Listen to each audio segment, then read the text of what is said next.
to see that, but from a wide receiver's perspective, those are the plays they dream of. Correct on both counts, all right? Because once he took off, I mean, let's face it, that should have been done in Big Sky Country. Aren't any speed limits out there?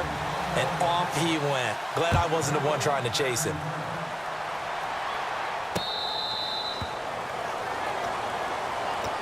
The Seahawks off it.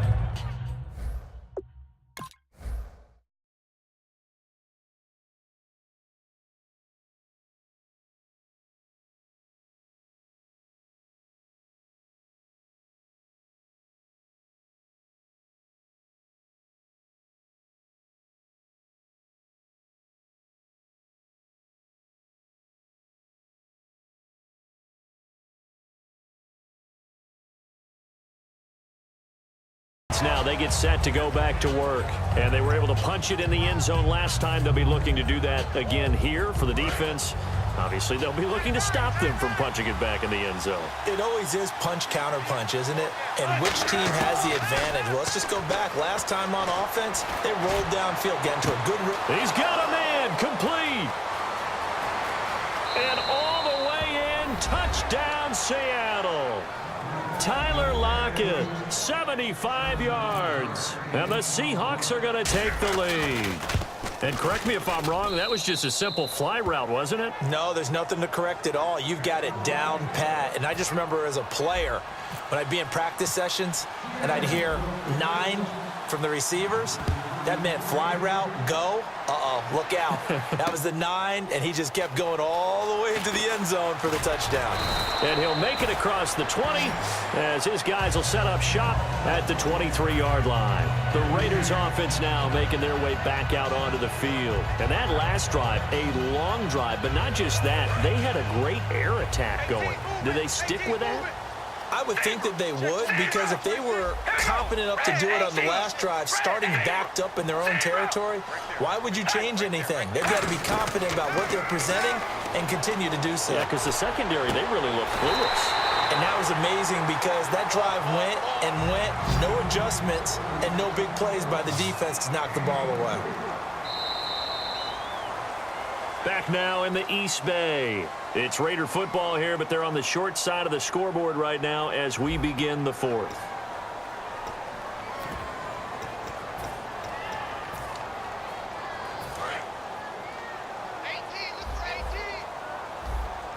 Looking to jam the receivers at the line here. Press coverage look defensively. In motion left, that's Cooper. Carr now to throw. Oh, the ball comes out on the hit, but they'll say it's incomplete. Well, any caused incompletion is good for a defense, but when you add to it, you get a little hit on the quarterback, knock him to the ground, make him think a little bit, hopefully knock him off his game, especially in a game of this magnitude, this tight in the fourth quarter. Got to feel pretty good as a defense. And the slot man goes in motion left. Here's Carr to throw. He's got the hook up to Andre Holmes. 12 yards there as they move the chains. That was a nicely run slant route, and what the receiver's trying to do is make the defender think he's going upfield for a deeper route and then breaks it off, usually after about 3 to 4 steps, and cuts towards the middle of the field. And now what he's trying to do is use his body to keep the defender away from the football and get the quarterback a really nice target. And he gets it down to the 32. It's a 9-yard pickup on the play, and it'll be second and about a yard. And they're going to hurry back to the line now. They'll run it now out of the gun. And inside the 20 before he's brought down. They give him 13 yards there on the play and a fresh set of downs. How many times do we say in this game that speed kills, and it does it in so many different ways? In this case, you got a back who's quick and shifty, can make moves, make people miss, but also gets to and through a hole before it can close down. That's some of the benefits of that speed, not just outrunning people in the secondary, and that led to a really nice gain. Unable to connect on the first down pass play. Now it's second down. All right, here we go, Zebra. Zebra.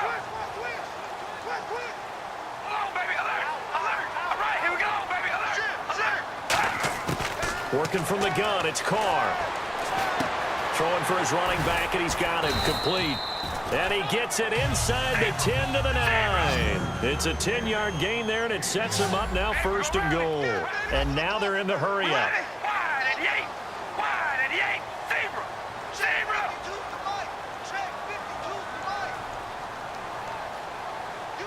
And they'll send the slot in motion left. Now Carr. And no escaping this time as he'll go down. They got him for a sack.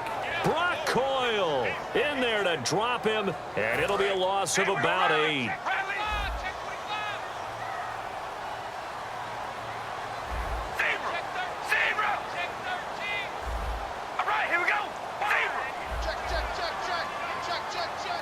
Roberts the man in motion. Now Carr. And this is going to be caught. No, they say it's incomplete. That was a difficult catch, and I admire the fact that he actually caught the football, worked so hard to get his feet down inbounds, tried to do the toe tap.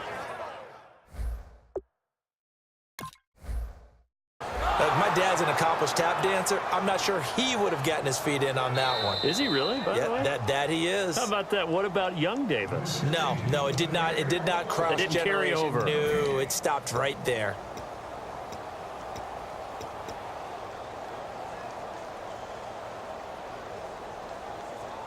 And let's see what the defensive coordinator may have up his sleeve here to try to get this final last stand and win this football game.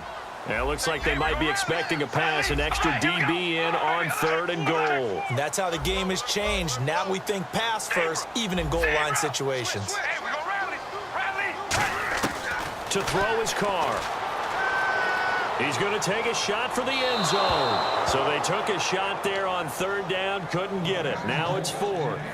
Tremendous field position there and a perfect time to do exactly what they did. Take a shot at the end zone. And they went for the big play, just unable to complete it. And Janikowski bangs it through, and that'll bring them back within 4. So an interesting call there to take the 3. I guess they're thinking their hands were tied, but in the 4th quarter, that field goal, it really might not help them much at all. Yeah, I mean, you still need a touchdown. Another field goal does you no good, so it'll be interesting to see what the media reaction is if the score stays where it is. And the Seahawks, looks like they've recovered. They have. Well, 4th quarter, they felt like they needed the football back. Unfortunately, they couldn't get it. And I know we brought analytics into the game, and someone has said here that the data says that when a team's expecting an onside kick, 80% of the time, the team expecting it, they do actually recover the ball, which is what we saw here. I just wonder if that number is much more of an anecdotal type of a number, kind of like when the coaches... There goes Thomas Rawls, and all the way in, touchdown Seattle. Thomas Rawls, his 2nd touchdown of the night, and the Seahawks add on to their lead. And that one pushes the lead up to 11. Hauschka now to send this one away following the score.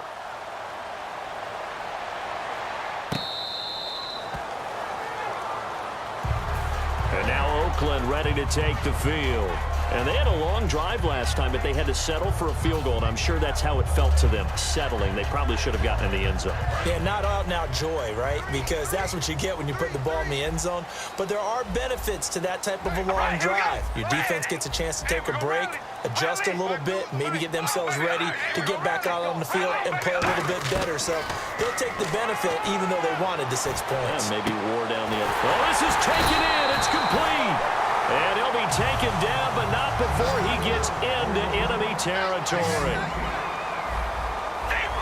And quickly, they get to the line. Carr now on 1st down. He's going to let it go again. And this is intercepted, and that should do it. Picked off by the Pro Bowl safety Cam Chancellor. And the return will be stopped at the 34-yard line. The Seahawks offense now, they get ready to come back onto the field. And they will simply, Charles, be looking to duplicate what they did last drive when they were able to push it in for 6. And they hope it'll be that easy, right? To be able to take exactly what happened before, replicate it. They'd have to make a few additional changes along the way because I'm sure the defense will make some adjustments, but they've got to have great confidence having scored the last time out.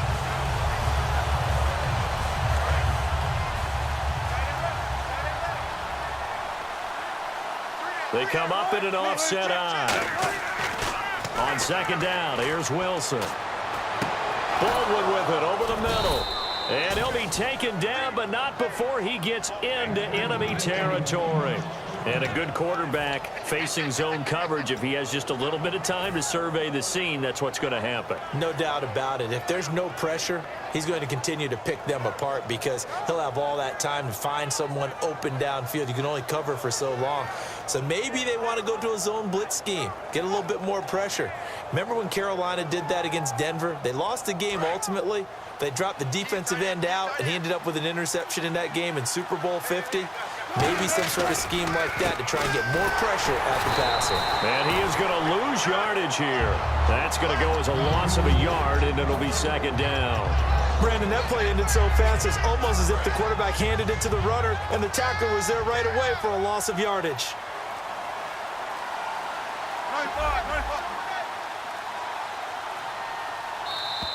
And they're going to take it all the way down and just take the delay.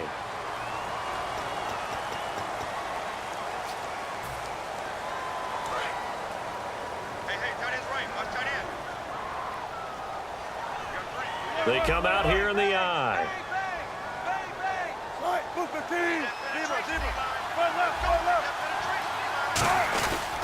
Following the penalty, it's Rawls. And now the Raiders are going to use another timeout here. That'll leave them with just one remaining in this fourth quarter of play. 2 plays in a row, the defense won, stacking up the running game. They've got to feel good about themselves, but something has to be in the back of their minds. Are we being set up for something big? They've got to be careful.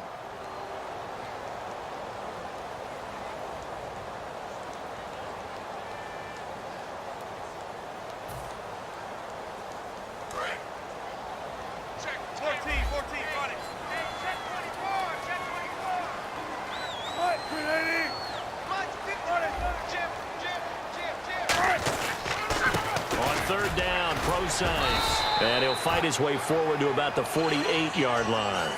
Now here's a whistle and a timeout. It's called by the receiving team here. That'll be their third and final stoppage here as we step aside.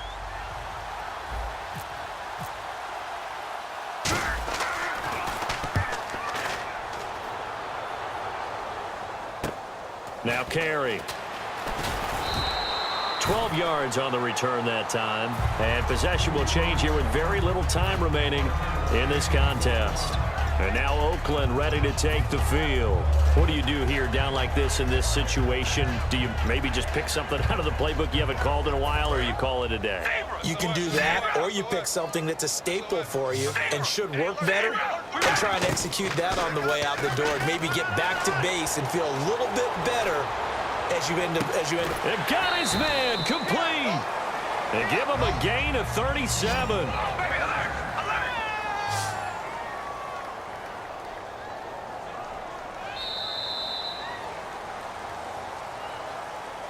Well, Charles, it's great to win at home in the NFL. When you win on the road, it's a little extra special, isn't it? It is, because let's face it, in most cases, you're not expected to go on the road and win in the National Football League. It just doesn't usually compute. So to get out there, get that done, and then head back to your city with one in the victory column, oh, that's a fantastic feeling.